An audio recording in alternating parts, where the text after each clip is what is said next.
这个故事如果你听起来不累，那么你的听力水平在生活中是完全够用的。要持续提升英文，记得点击订阅按钮。我们开始吧。 Before the ink dried, the price was already set, and it was never going to be money. Venice, long before modern banks and credit cards, ran on trust written in ink. The city floated on water, but its power came from paper. Contracts crossed tables every day. People shook hands, smiled, and planned how to win more than the other side. Merchants believed risk was a kind of courage. If you dared more, you deserved more. Antonio was one of those men. He was respected, even admired. He helped friends. He lent money without interest, which made him popular and also careless. His ships traveled far, carrying goods across dangerous seas. When those ships were moving, Antonio felt rich. When they were late, he felt empty. Bassanio, younger and charming, walked into Antonio's life with a problem that sounded simple. He wanted to impress a woman of high status. He needed money to dress well, travel well, and look like someone worth trusting. Antonio wanted to help, but his wealth was tied up far away, floating on uncertain water. They both knew who held money that did not move with the tides. Shylock lived in the same city, but not in the same world. He made his living by lending money with interest. People needed him, but they hated that need. Antonio had mocked him openly, calling his work dirty and his character worse. Shylock remembered every insult. He remembered every laugh.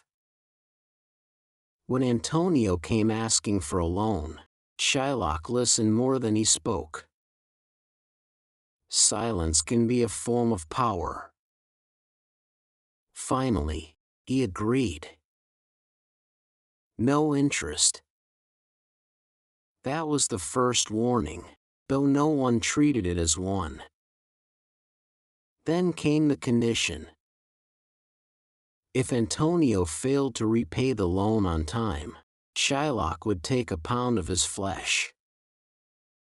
It sounded theatrical, like something said to make a point, not to be taken seriously. A pound of flesh felt unreal.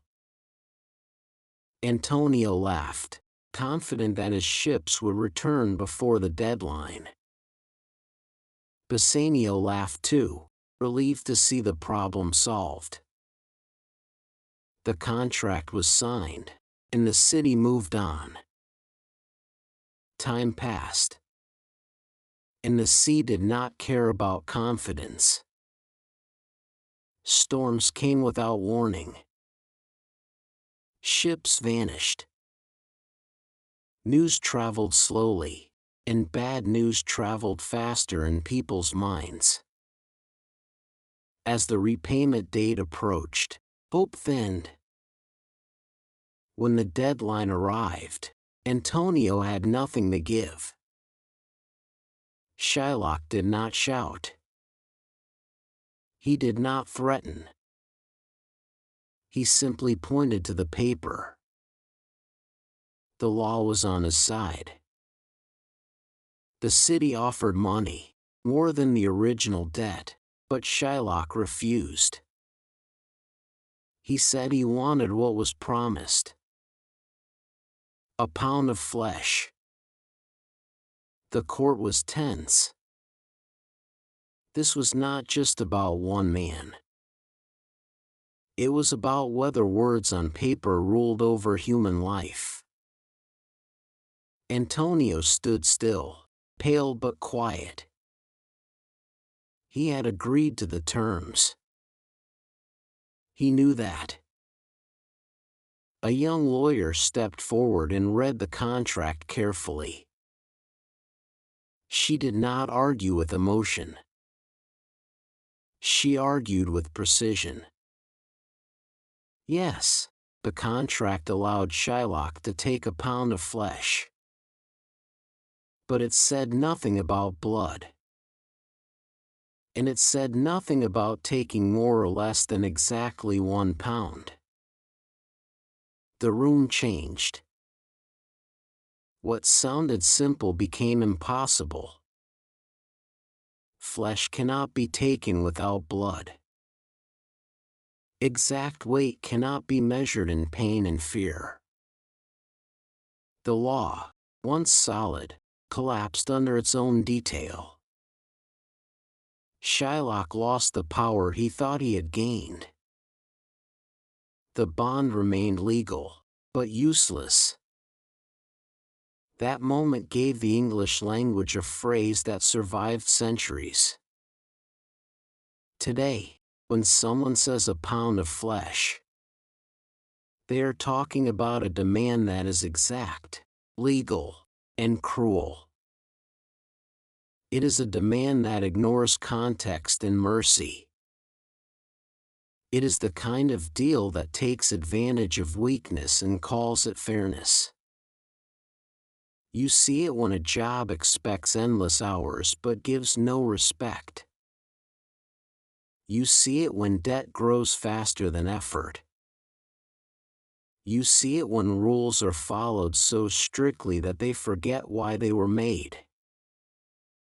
The phrase carries history because the feeling never left. People still fear being trapped by their own signature.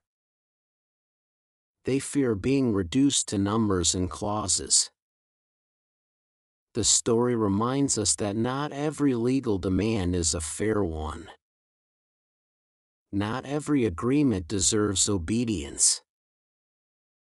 When a deal asks for too much, when it costs more than you can safely give, it is already asking for a pound of flesh. And once that price is named, it is never really a joke. 能以非母语者的身份专注学习到现在，这本身就是很棒的进步。真诚感谢你的观看。如果你觉得本期内容实用，点赞或留言让我知道你的想法，这对我持续创作非常重要。我们下期见。